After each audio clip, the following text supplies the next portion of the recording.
የግዙፉ ግንብ የመጨረሻ ጡብ ወደ አቧራነት ሲቀየር በሜሶፖታሚያ ደቡባዊ ጥግ ላይ አንድ ወንድ ልጅ በመወለድ ላይ ነበር። ታላቁ የባቢሎን ግንብ ከወደመ 250 ዓመታት አልፈዋል።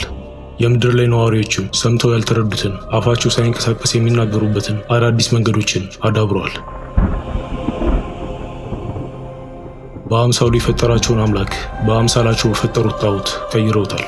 የዓለም ሕዝብ ከሙታን ምክር መቀበልን ጆሮ ኖሯቸው ለማይሰሙ አፍ ኖሯቸው ለማይናገሩ እንጨትና ድንጋዮች መስገድ ጀምሯል።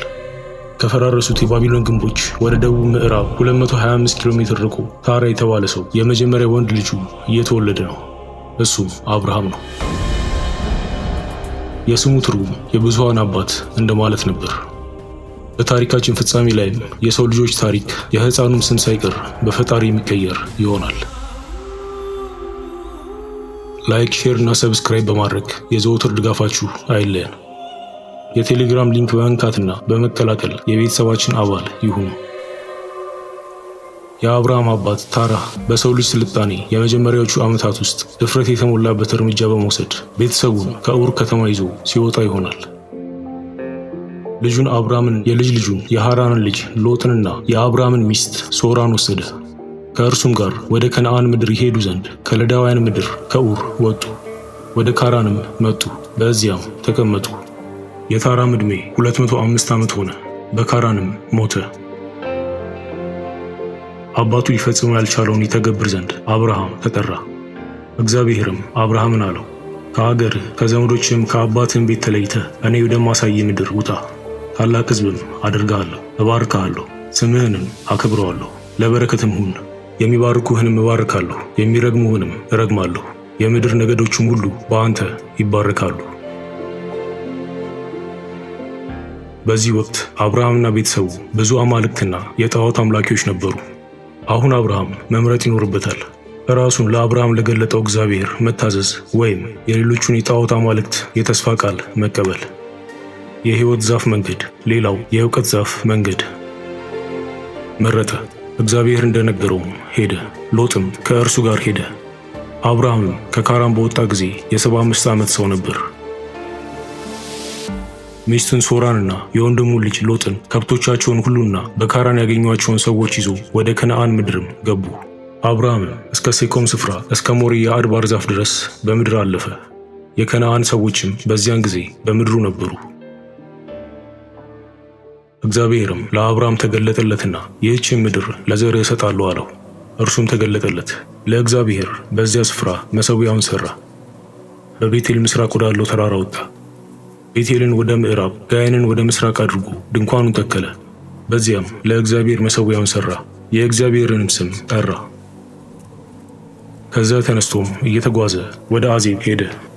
አብርሃምና ቤተሰቡ እግዚአብሔር ወደ መራቸው ቦታ ደርሰዋል።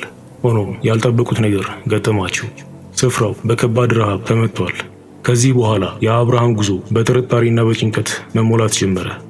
የማያውቀውን አምላክ ለመከተል የሚያውቀውን ሁሉ ጥሎ መጥቷል። ትክክለኛውን ምርጫ ማድረጉ ልቡ ቢነግረውም ብዙ ውጣ ውረዶች ይጠብቁታል። ዘፍጥረት ምዕራፍ 12 ከቁጥር 10 እስከ 13። በምድርም ረሃብ ሆነ። አብርሃምም በዚያ በእንግድነት ይቀመጥ ዘንድ ወደ ግብፅ ወረደ፣ በምድር ረሃብ ጸንቶ ነበርና። ወደ ግብፅም ለመግባት በቀረበ ጊዜ ሚስቱን ሶራን እንዲህ አላት፣ አንቺ መልከ መልካም ሴት እንደሆንሽ እነሆ እኔ ያውቃለሁ። የግብፅ ሰዎች ያዩሽ እንደሆን ሚስቱ ናት ይላሉ፣ እኔንም ይገሉኛል፣ አንቺንም በሕይወት ይተውሻል። እንግዲህ በአንቺ ምክንያት መልካም ይሆንልኝ ዘንድ ስለ አንቺ ነፍሴ ትድን ዘንድ እህቱ ነኝ በይ። ምንም እንኳን አብርሃም ይህ ትክክለኛ እርምጃ መስሎ ቢታየውም እስካሁን በመንገዳቸው ሁሉ በጠበቃቸው ፈጣሪ ላይ እምነት ማጣቱን እናያለን።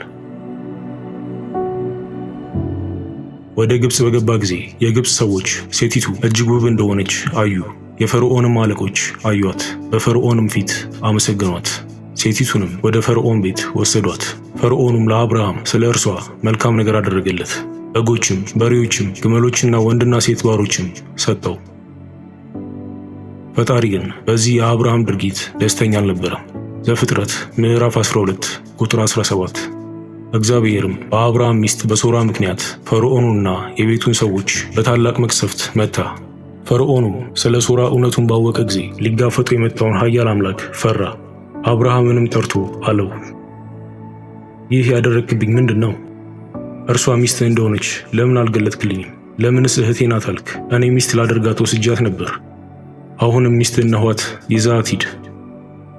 ፈርዖኑ እንዲሸኟቸው ሰዎቹን አዘዘ። እነርሱም እርሱንም ሚስቱንም ከብቶቹንም ሁሉ ሸኟቸው። እርሱና ሚስቱ ለእርሱ የነበረውን ሁሉ፣ ሎጥም ከእርሱ ጋር ወደ አዜብ ወጡ። አብራምም በከብት በብርና በወርቅ እጅግ በለጸገ።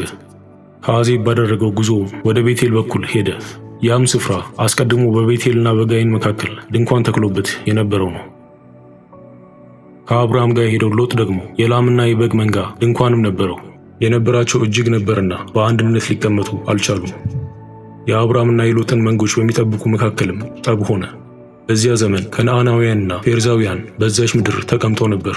ኦሪት ዘፍጥረት ምዕራፍ 13 ቁጥር 8 ላይም አብርሃም ሎጥን አለው፣ እኛ ወንድማማቾች ነንና በእኔና በአንተ በእረኞቼና በእረኞች መሃል ጠብ እንዳይሆን እለምንሃለሁ። ምድር ሁሉ በፊት አይደለችምን? ከእኔ ትለይ ዘንድ እለምንሃለሁ። አንተ ግራውን ብትወስድ እኔ ወደ ቀኝ እሄዳለሁ፣ አንተ ቀኙን ብትወስድ እኔ ወደ ግራ እሄዳለሁ። ሎጥም ዓይኑን አነሳ፣ በዮርዳኖስ ዙሪያ ያለውም ሀገር ሁሉ ውሃ የሞላበት መሆኑን አየ። እስከ ዞዓር ድረስ እንደ እግዚአብሔር ገነት የግብፅ ምድር አምሳል ነበር። ሎጥም በዮርዳኖስ ዙሪያ ያለውን ሀገር ሁሉ መረጠ፣ ወደ ምስራቅም ተጓዘ። አንዱም ከሌላው እርስ በርሳቸው ተለያዩ።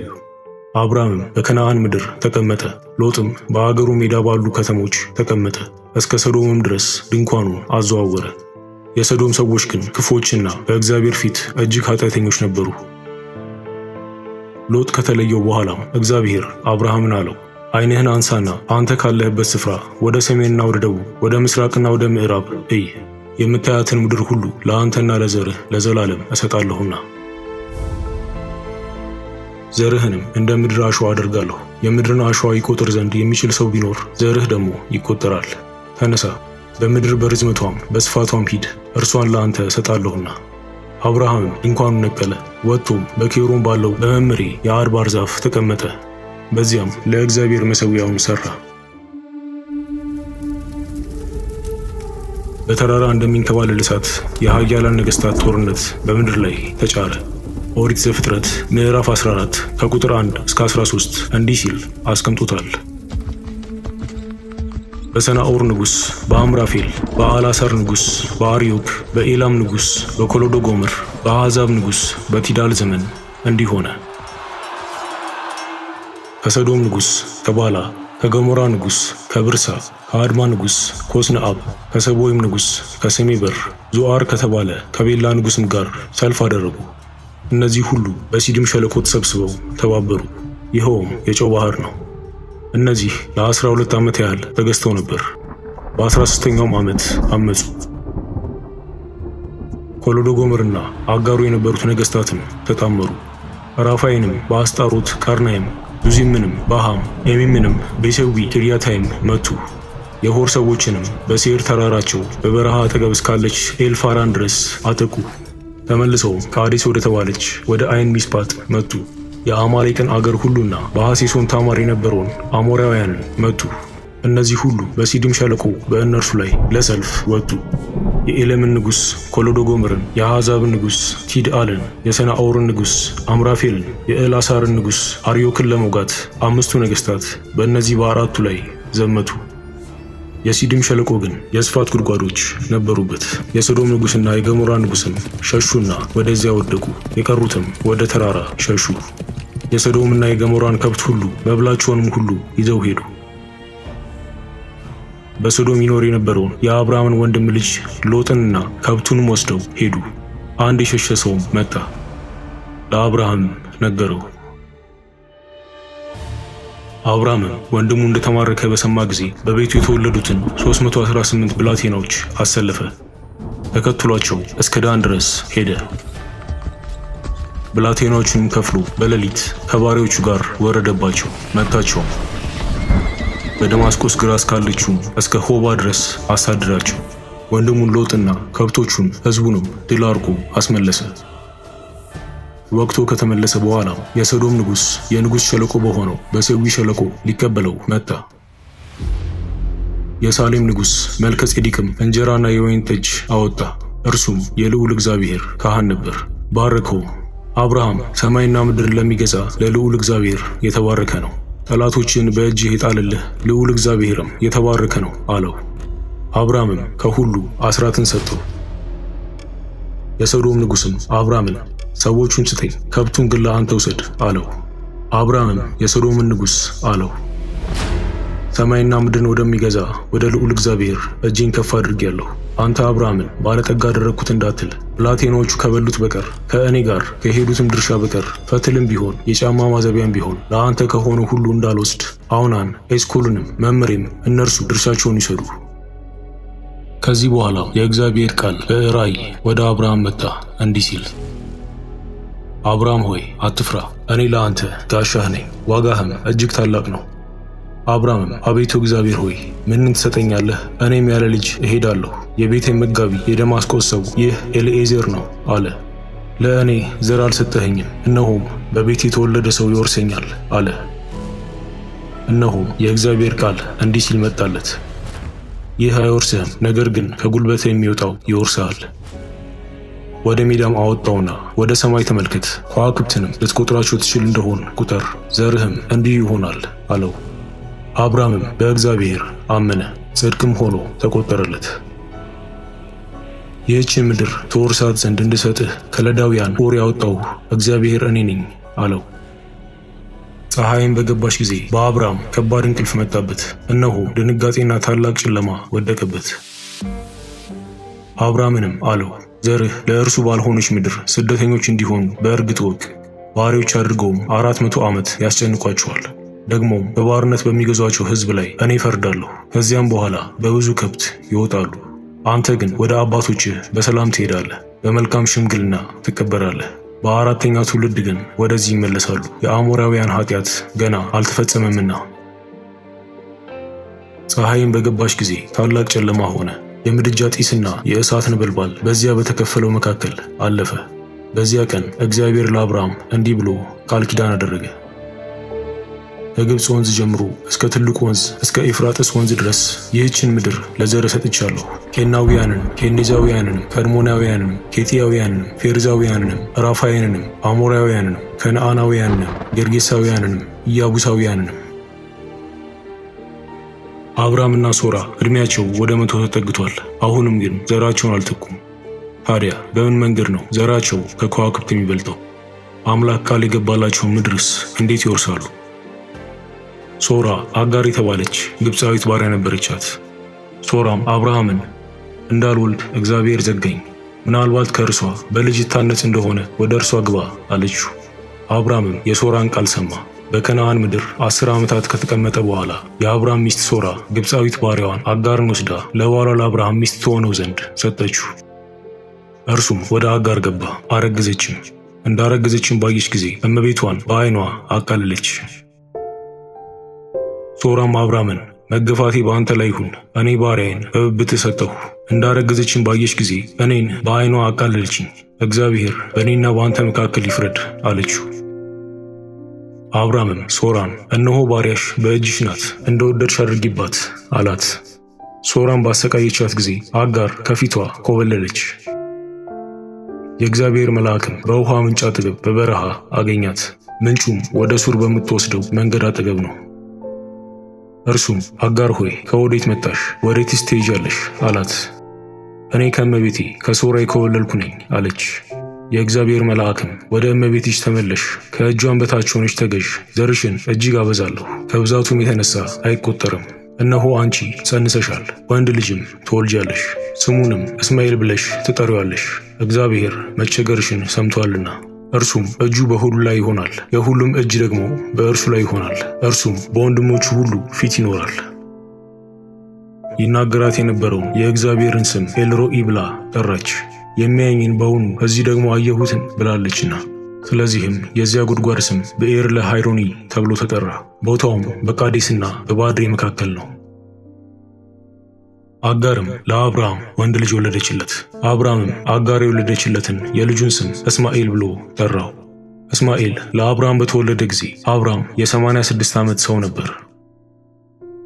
የ99 ዓመት ሰው በሆነ ጊዜ እግዚአብሔር ለአብርሃም ተገለጠለትና እኔ ኤልሻዳይ ነኝ፣ በፊቴ ተመላለስ፣ ፍጹምም ሁን፣ ቃል ኪዳኔንም በእኔና በአንተ መካከል አድርጋለሁ፣ እጅግም አበዛሃለሁ አለው። አብርሃምም በግንባሩ ወደቀ። እግዚአብሔርም እንዲህ ብሎ ተናገረው፣ እነሆ ቃል ኪዳኔ ከአንተ ጋር ነው፣ ለብዙ አሕዛብም አባት ትሆናለህ። ከዛሬም ጀምሮ እንግዲህ ስምህ አብርሃም ተብሎ አይጠራ፣ ነገር ግን ስምህ አብርሃም ይሆናል። ለብዙ አሕዛብ አባት አድርጌሃለሁና እጅግም አበዛሃለሁ፣ ሕዝብም አደርግሃለሁ። ነገሥታትም ከአንተ ይወጣሉ። ቃል ኪዳኔን በአንተና በእኔ መካከል ከአንተም በኋላ ከዘርህ ጋር በትውልዳቸው ለዘላለም ኪዳን አቆማለሁ። ለአንተና ከአንተ በኋላ ለዘርህ አምላክ እሆን ዘንድ በእንግድነት የምትኖርባትን ምድር የከነዓንን ምድር ሁሉ ለዘላለም ግዛት ይሆን ዘንድ ለአንተና ከአንተ በኋላ ለዘርህ እሰጣለሁ። አምላክም እሆናቸዋለሁ። አንተ ደግሞ ቃል ኪዳኔን ትጠብቃለህ። አንተ ከአንተም በኋላ ዘርህ በትውልዳቸው በእኔና በአንተ መካከል ከአንተም በኋላ በዘርህ መካከል የምትጠብቁት ቃል ኪዳኔ ይህ ነው። ከእናንተ ወንድ ሁሉ ይገረዝ፣ የቁልፈታችሁንም ሥጋ ትገረዛላችሁ። በእኔና በአንተ መካከል ላለው ቃል ኪዳን ምልክት ይሆናል።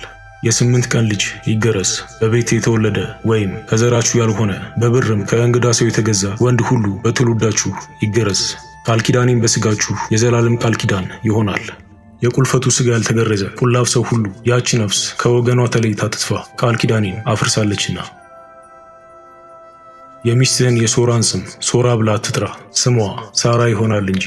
እባርካታለሁ፣ ደግሞ ከእርሷ ልጅ እሰጥሃለሁ፣ የአሕዛብም እናት ትሆናለች። የአሕዛብ ነገሥታት ከእርሷ ይወጣሉ። አብርሃምም በግንባሩ ወደቀ፣ ሳቀም፣ በልቡም አለ፣ የ100 ዓመት ሰው በውኑ ልጅ ወልዳለን? 90 ዓመት የሆናትም ሳራ ትወልዳለችን?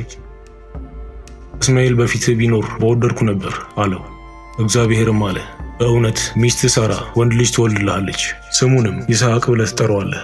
ከእርሱ በኋላ ለዘሩ የዘላለም ቃል ኪዳን እንዲሆን ቃል ኪዳኔን ከእርሱ ጋር አቆማለሁ። ስለ እስማኤልም ሰምቻለሁ፣ እነሆ ባርኬዋለሁ፣ ፍሬያማም አድርገዋለሁ፣ እጅግም አበዛዋለሁ። 12 አለቆችንም ይወልዳል፣ ታላቅ ሕዝብም እንዲሆን አደርገዋለሁ። ቃል ኪዳኔን ግን በሚመጣው ዓመት በዚሁ ጊዜ ሳራ ከምትወልድልህ ከይስሐቅ ጋር አቆማለሁ። ንግግሩንም ከእርሱ ጋር በፈጸመ ጊዜ እግዚአብሔር ከአብርሃም ተለይቶ ወጣ። ልጁን እስማኤልን በቤቱም የተወለዱትን ሁሉ በብሩም የገዛቸውን ሁሉ ከአብርሃም ቤተሰብ ወንዶቹን ሁሉ ወሰደ። የቁልፈታቸውንም ሥጋ እግዚአብሔር እንዳለው በዚያው ቀን ገረዘ። አብርሃምም የቁልፈቱን ሥጋ በተገረዘ ጊዜ የ99 ዓመት ሰው ነበር። ልጁ እስማኤልም የቁልፈቱ ሥጋ በተገረዘ ጊዜ የ13 ዓመት ልጅ ነበር። በቀትርም ጊዜ በድንኳኑ ደጃፍ ተቀምጦ ሳለ እግዚአብሔር በመምሬ የአድባር ዛፍ ተገለጠለት። ዓይኑንም አነሳና እነሆ 3 ሰዎች በፊቱ ቆመው አየ። ባያቸውም ጊዜ ሊቀበላቸው ከድንኳኑ ደጃፍ ተነስቶ ሮጠ፣ ወደ ምድርም ሰገደ፣ እንዲህም አለ፣ አቤቱ በፊትህስ ሞገስ አግኝቼ እንደሆነ ባሪያህን አትለፈኝ ብዬ እለምናለሁ። ጥቂት ውሃ ይምጣላችሁ፣ እግራችሁን ታጠቡ፣ ከዚህችም ዛፍ በታች እረፉ፣ ቁራሽ እንጀራም ላምጣላችሁ፣ ልባችሁንም ደግፉ፣ ከዚያም በኋላ ትሄዳላችሁ። እነርሱም እንዳልክ አድርግ አሉት። አብርሃምም ወደ ድንኳን ወደ ሳራ ዘንድ ፈጥኖ ገባና 3 መስፈሪያ የተሰቀለ ዱቄት ፈጥነሽ አዘጋጂ፣ ለውሺው እንጎቻም አድርጊ አላት። እጅግ የሰባም ታናሽ ጥጃ ያዘና ለብላቴናው ሰጠው፣ ያዘጋጅም ዘንድ ተቻኮለ። እርጎና ወተትም ያዘጋጀውንም ጥጃ አመጣ፣ በፊታቸውም አቀረበው። እነርሱም በሉ። ሚስት ሳራ ወዴት ናት አሉት። እርሱም በድንኳን ውስጥ ናት አላቸው። የዛሬ ዓመት እንደ ዛሬው ጊዜ በእውነት እመለሳለሁ፣ ሚስት ሳራም ልጅን ታገኛለች። ሳራም በድንኳን ደጃፍ በስተኋላው ሳለች ይህንን ሰማች። አብርሃምና ሳራም በዕድሜያቸው ሸምግለው ፈጽመው አርጅተው ነበር። በሴቶች የሚሆነውም ልማድ ከሳራ ተቋርጦ ነበር። ሳራም በልቧ እንዲህ ስትል ሳቀች፣ ካረጀው በኋላ በውኑ ፍትወት ይሆንልኛልን? ጌታዬም ፈጽሞ ሸምግሏል። እግዚአብሔርም አብርሃምን አለው፣ ካረጀው በኋላ በውኑ እወልዳለሁን ስትል ሳራ ለምን ሳቀች? በውኑ ለእግዚአብሔር የሚሳነው ነገር አለን? የዛሬ ዓመት እንደ ዛሬው ጊዜ ወደ አንተ እመለሳለሁ፣ ሳራም ልጅን ታገኛለች። ሳራም ስለፈራች አልሳኩም ስትል ካደች። እርሱም አይደለም ሳቅሽ እንጂ አላት። ሰዎቹም ከዚያ ተነስተው ወደ ሰዶም አቀኑ። አብርሃምም ሊሸኛቸው አብሯቸው ሄደ። እግዚአብሔርም አለ፣ እኔም ማደርገውን ከአብርሃም እሰውራለሁን? አብርሃም በእውነት ታላቅና ብርቱ ሕዝብ ይሆናልና የምድር አሕዛብም ሁሉ በእርሱ ይባረካሉና። ጽድቅንና ፍርድን በማድረግ የእግዚአብሔርን መንገድ ይጠብቁ ዘንድ ከእርሱ በኋላ ቤቱን እንዲያዝ አውቃለሁና። ይህም እግዚአብሔር በአብርሃም ላይ የተናገረውን ነገር ሁሉ ያመጣ ዘንድ ነው። እግዚአብሔርም አለ፣ የሰዶምና የገሞራ ጩኸት እጅግ በዝቶአልና ኃጢአታቸውም እጅግ ከብዳለችና፣ እንግዲህስ ወደ እኔ እንደመጣች እንደ ጩኸቷ አድርገው እንደሆነ ወርጄ አለሁ። እንዲሁም ባይሆን አውቃለሁ። ሰዎቹም ከዚያ በፊታቸው አቀኑ፣ ወደ ሰዶምም ሄዱ። አብርሃም ግን በእግዚአብሔር ፊት ገና ቆሞ ነበር። አብርሃምም ቀረበ አለም፣ በውኑ ጻድቁን ከኃጢአተኛ ጋር ታጠፋለህን? 50 ጻድቃን በከተማይቱ ውስጥ ቢገኙ በውኑ ሁሉን ታጠፋለህን? ከተማይቱንስ በእርሷ ስለሚገኙ 50 ጻድቃን አትምርምን? ይህ ከአንተ ይራቅ። ጻድቁን ከኃጢአተኛ ጋር ትገል ዘንድ ጻድቁም እንደ ኃጢአተኛ ይሆን ዘንድ እንደዚህ ያለው አድራጎት ከአንተ ይራቅ። የምድር ሁሉ ፈራጅ በቅን ፍርድ አይፈርድምን? እግዚአብሔርም በሰዶም በከተማይቱ ውስጥ 50 ጻድቃን ባገኝ ስፍራውን ሁሉ ስለ እነርሱ እምራለሁ አለ። አብርሃምም መለሰ አለም፣ እኔ አፈርና አመድ ስሆን ከጌታዬ ጋር እናገር ዘንድ እነሆ አንድ ጊዜ ጀመርኩ። ከ50 ጻድቃን 5 ቢጎሉ ከተማይቱን ሁሉ በ5ቱ ምክንያት ታጠፋለህን? ከዚያ 45 ባገኝ አላጠፋትም አለ። ደግሞም ተናገረው እንዲህም አለ፣ ምናልባት ከዚያ 40 ቢገኙሳ? እርሱም ለ40ው ስል አላደርገውም አለ።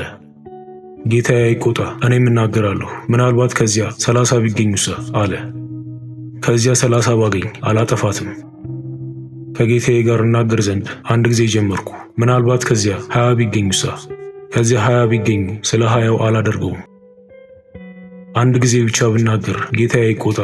ምናልባት ከዚያ 10 ቢገኙሳ? ስለ 10ሩ አላጠፋትም አለ። እግዚአብሔርም ንግግሩን በጨረሰ ጊዜ ሄደ። አብርሃምም ወደ ስፍራው ተመለሰ።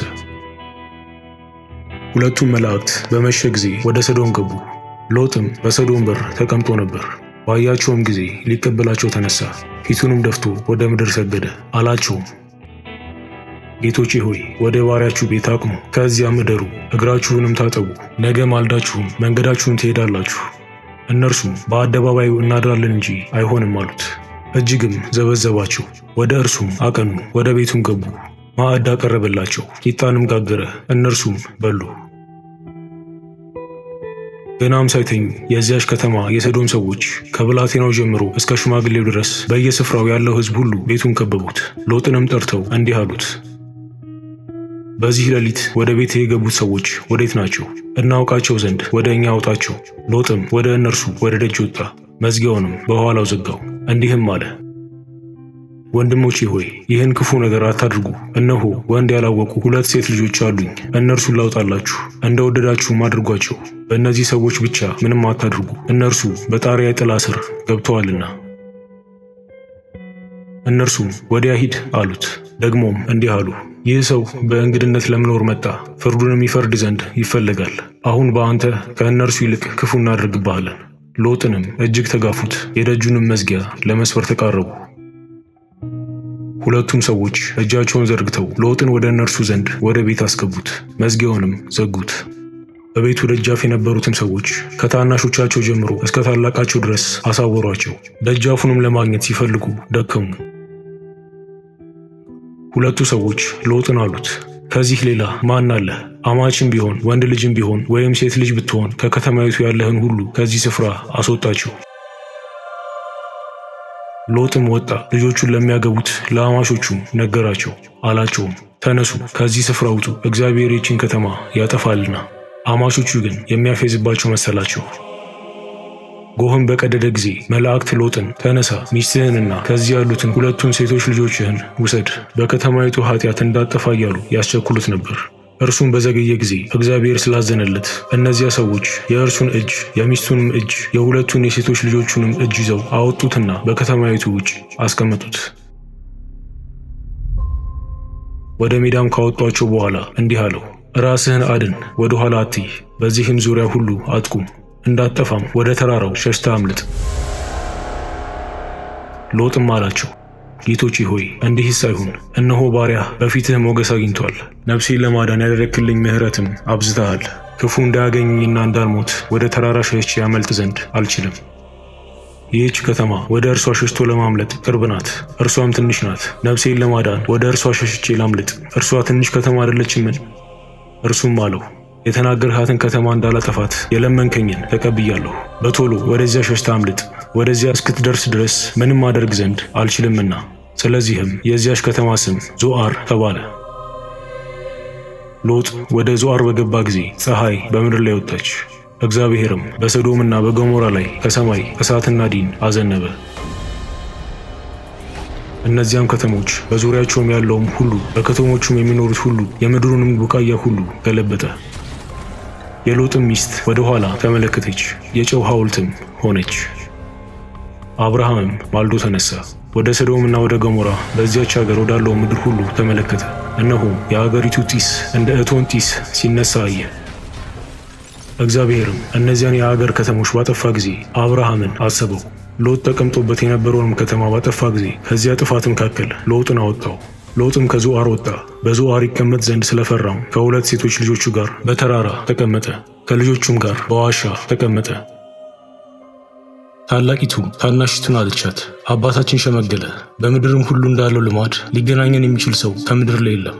ነይ አባታችንንም የወይን ጠጅ እናጠጣውና ከእርሱ ጋር እንተኛ፣ ከአባታችንም ዘር እናስቀር። በዚያችም ሌሊት አባታቸውን የወይን ጠጅ አጠጡት።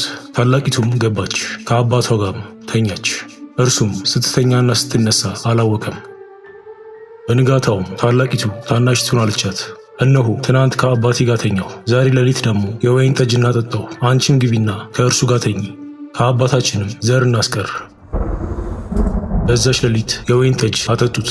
ታናሽቱም ገብታ ከእርሱ ጋር ተኛች። ስትተኛና ስትነሳ አላወቀም። የሎጥም ሁለት ሴት ልጆች ከአባታቸው ጸነሱ። ታላቂቱም ወንድ ልጅ ወለደች፣ ስሙንም ሞዓብ ብላ ጠራችው። እርሱም እስከ ዛሬ የሞዓባውያን አባት ነው።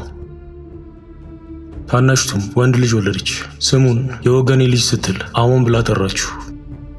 የአሞናውያን አባት ነው።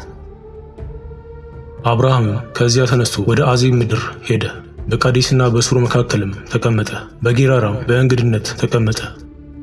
አብርሃምም ሚስቱን ሳራን እህቴ ናት አለ። የጌራራ ንጉሥ አቢሜሌክም ላከና ሳራን ወሰዳት። እግዚአብሔርም ሌሊት በሕልም ወደ አቢሜሌክ መጣ፣ እንዲህም አለው፣ እነሆ አንተ ስለወሰድካት ሴት ምውት ነህ፣ እርሷ ባለባል ናትና። አቢሜሌክ ግን አልቀረባትም ነበር። እንዲህም አለ፣ አቤቱ ጻድቁን ሕዝብ ደግሞ ታጠፋለህን? እህቴ ናት ያለኝ እርሱ አይደለምን? እርሷም ደግሞ ራሷን ወንድሜ ነው አለች። በልቤ ቅንነትና በእጄ ንጹሕነት ይህን አደረግኩ። እግዚአብሔርም በሕልም አለው፣ ይህን በልብህ ቅንነት እንዳደረግክ እኔ አወቅኩ። እኔም ደግሞ በፊቴ ኃጢአት እንዳትሠራ ከለከልኩ። ስለዚህም ትነካት ዘንድ አልተውም። አሁንም የሰውየውን ሚስት መልስ፣ ነቢይ ነውና ስለ አንተም ይጸልያል ትድናለህም። ባትመልሳት ግን አንተ እንድትሞት ለአንተ የሆነውን ሁሉ እንዲሞት በእርግጥ እወቅ። አቢሜሌክም በንጋታው ማለደ፣ ባሪያዎቹንም ሁሉ ጠራ፣ ይህንም ነገር ሁሉ በጆሮአቸው ተናገረ። ሰዎቹም እጅግ ፈሩ። አብርሃምንም ጠርቶ አለው፣ ይህ ያደረግክብን ምንድን ነው? ምንስ ክፉ ሠራሁብህ? በእኔና በመንግሥቴ ላይ ትልቅ ኃጢአት አውርደሃልና የማይገባ ሥራ በእኔ ሠራህብኝ። ይህን ማድረግህ ምን አይተህ ነው? አብርሃምም አለ፣ በዚህ ስፍራ እግዚአብሔርን መፍራት በእውን እንደሌለ ለሚስቴም ሲሉ እንደሚገሉኝ ስላሰብኩ ነው። እርሷ ደግሞ በእውነት እህቴ ናት፣ የእናቴ ልጅ አይደለችም እንጂ የአባቴ ልጅ ናት፣ ለእኔም ሚስት ሆነች። እግዚአብሔርም ከአባቴ ቤት ባወጣኝ ጊዜ አልኳት፣ በገባንበት ሀገር ሁሉ ለእኔ የምታደርጊው ወሮታ ይህ ነው፣ ወንድሜ ነው ብለሽ ስለ እኔ ተናገሪ። አቢሜሌክም በጎችና ላሞችን፣ ወንዶችና ሴቶች ባሪያዎችን አመጣ፣ ለአብርሃምም ሰጠው። ሚስቱን ሳራንም መለሰለት፣ እንዲህም አለ፣ እነሆ ምድሬ በፊትህ ናት፣ በወደድከው ተቀመጥ። ሳራንም አላት፣ ለወንድምሽ 1000 ሚዛን ብር ሰጠሁት። ያም ከሆነ ከአንቺ ጋር ባሉት ሁሉ ፊት የዓይኖች መሸፈኛ ይሁንሽ፣ ጻድቅሽ ለሰዎች ሁሉ ተገልጧልና። አብርሃም ወደ እግዚአብሔር ጸለየ። እግዚአብሔርም አቢሜሌክን ሚስቱንም ባሪያዎቹንም ፈወሳቸው፣ እነርሱም ወለዱ። እግዚአብሔር በአብርሃም ሚስት በሳራ ምክንያት በአቢሜሌክ ቤት ማኅፀኖቹን ሁሉ በፍጹም ዘግቶ ነበርና። እግዚአብሔርም እንደተናገረው ሳራን አሰበ፣ አደረገላትም። ሳራም ጸነሰች፣ ለአብርሃም ወለደችለት። አብርሃም የልጁን ስም ይስሐቅ ብሎ ጠራው። እግዚአብሔር እንዳዘዘው በ8ኛ ቀን ገረዘው። ይስሐቅ በተወለደበት ጊዜ አብርሃም የ100 ዓመት ሰው ነበር።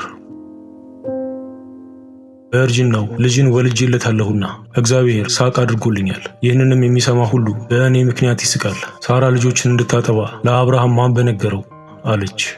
ሕፃኑም አደገ፣ ጡትንም ከመጥባት ተቋረጠ። አብርሃም ይስሐቅን ጡት ባስጣለበት ቀን ትልቅ ግብዣን አደረገ። ሳራም ግብፃዊቱ አጋር ለአብርሃም የወለደችለት ልጅ ሲስቅ አየችው። አብርሃምንም ይህችን ባሪያ ከነ ልጁ አሳድ፣ የዚህች የባሪያ ልጅ ከእኔ ከይስሐቅ ጋር አይወርስምና አለችው። ይህም ነገር በአብርሃም ዘንድ ስለ ልጁ እጅግ ችግር ሆነበት። እግዚአብሔርም አብርሃምን አለው፣ ስለ ባሪያህና ስለ ብላቴናው አትዘን። ሳራም የምትነግርህን ቃል ሁሉ ስማ። በይስሐቅ ዘር ይጠራልሃልና የባሪያይቱን ልጅ ደግሞ ሕዝብ አድርገዋለሁ፣ ዘርህ ነውና።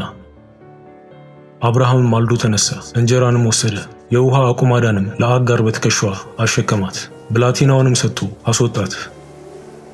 እርሷም ሄደች፣ በቤርሳቤህ ምድረ በዳ ተቅበዘበዘች። ውሃውም ከአቁማዳው አለቀ። ብላቴናውንም ከአንድ ቁጥቋጦ በታች ጣለችው። እርሷም ሄደች፣ ብላቴናው ሲሞት አልየው ብላ ከስ ተወርውሮ የሚደርስበትን ያህል ርቃ በአንጻሩ ተቀመጠች። ቃሏንም አሰምታ አለቀሰች። እግዚአብሔርም የብላቴናውን ድምፅ ሰማ። የእግዚአብሔርም መልአክ አጋርን እንዲህ ሲል ጠራት፣ አጋር ሆይ ምን ሆንሽ? እግዚአብሔር የብላቴናውን ድምፅ ባለበት ስፍራ ሰምቷልና አትፍሪ። ተነሽ፣ ብላቴናውንም አንሺ፣ እጅሽንም በእርሱ ላይ አጽኚ፣ ትልቅ ሕዝብ አድርገዋለሁና። እግዚአብሔርም ዓይኗን ከፈተላት፣ የውሃ ጉድጓድም አየች። ሄዳም አቁማዳውን በውሃ ሞላች፣ ብላቴናውንም አጠጣች። እግዚአብሔርም ከብላቴናው ጋር ነበር፣ አደገም፣ በምድረ በዳም ተቀመጠ፣ ቀስተኛም ሆነ። በፍራም ምድረ በዳ በተቀመጠ ጊዜ እናቱ ከምድረ ግብፅ ሚስት ወሰደችለት።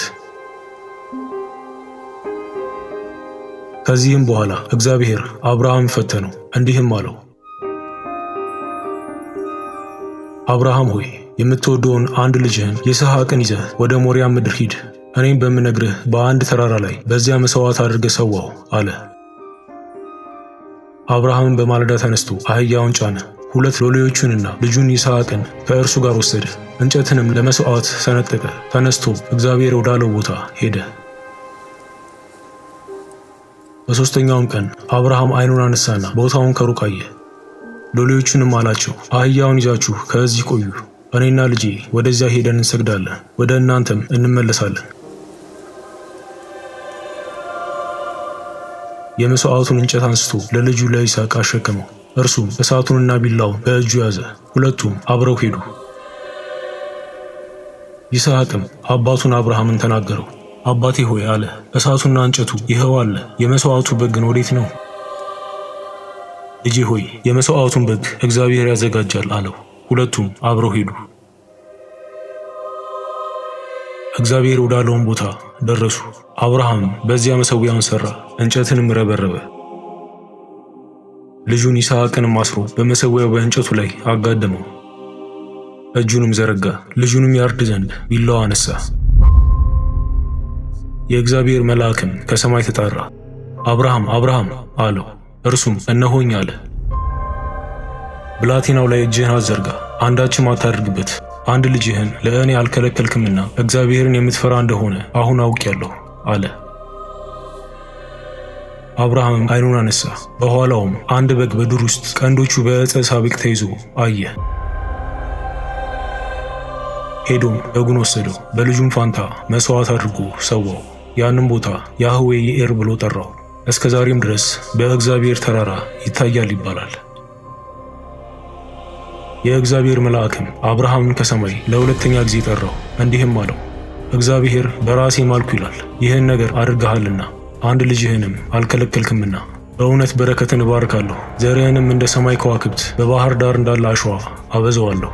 ዘርህም የጠላቶችህን ደጅ ይወርሳል፣ የምድር አሕዛብን ሁሉ በዘርህ ይባርካሉ፣ ቃሌን ሰምተሃልና። አብርሃምም ወደ ብላቴኖቹ ተመለሰ። ተነስተውም ወደ ቤርሳቤህ አብረው ወረዱ፣ በዚያም ተቀመጠ። የሳራም ዕድሜ 127 ዓመት ሆነ። በቂርያት አርባቅም ሞተች። ይህችን ቦታ በከነዓን ምድር ያለች ኬብሮን ናት። አብርሃም ለሳራ ሊያዝንላት ሊያለቅስላት ተነሳ። የለቅሶ ጊዜ ሲያበቃ አብርሃም ሚስቱን ለመቅበር ኤፍሮም ከተባለ ሰው በ400 የብር ሳንቲም ትልቅ ዋሻ ገዛ። ምንም እንኳን ኤፍሮም ዋሻውን በነፃ ሊሰጠው ቢፈልግም አብርሃም ግን መሬቱ ሙሉ በሙሉ የእርሱና የዘመዶቹ መሆኑን ያውቁ ዘንድ ብሩን ከፈለው። ሚስቱ ከሞተች በኋላ ኬጡራ የተባለች ሁለተኛ ሚስት አገባ። ከእርሷ ጋርም ብዙ ልጆችን ወለደ። በመጨረሻም አብርሃም 175 ዓመት ሲሆነው ከዚህ ዓለም በሞት ተለየ። እስማኤልና ይስሐቅም አባታቸውን ለመቅበር በአምላካቸው ፊት ተባበሩ። አብርሃምንም ከሚስቱ ከሳራ አጠገብ በዋሻው ውስጥ ቀበሩት። ባቢሎን ወድቆ ሕዝቡም አፉ ተለያይቶ ከመበተኑ በፊት ይመለኩ የነበሩት ጣዖታት ሕዝቡ ሕፃናትን እስከ መሰዋት የደረሰ አሰቃቂ ድርጊቶችን እንዲፈጽም ያደርጉ ነበር። አብርሃም እንደ ፈተና ልጁን እንዲሰዋ ተጠይቆ ድርጊቱን ሊፈጽም ሲቃረብ ከድርጊቱ እንዲታቀብ ያዘዘው እግዚአብሔር ምን ያህል የልጆችን መስዋዕትነት እንደሚጸየፍ የሚያሳይ ነው። አብርሃም የሚወደውን ልጅ እንዲሰዋ ፈጣሪ አልፈቀደም፣ እርሱም ልጁን ይወደዋልና። የእባቡን ጭንቅላት የጨፈለቀው ኢየሱስም ከይስሐቅ ዘር ነውና። ለአሁኑ ይላል እግዚአብሔር በዚህ ታሪክ ውስጥ ለአሁኑ አውራ በግ በቂ ነው። ሆኖም ግን ዘላቂ አልነበረም። አንድ ቀን እግዚአብሔር በይስሐቅ ዘሮች በኩል የሚወርደውን ልጁን ኢየሱስን ይልካል። የሰው ልጅ በሚድንበት በዚያ ቀን ግን ቦታውን የሚተካ አውራ በግ አይኖርም።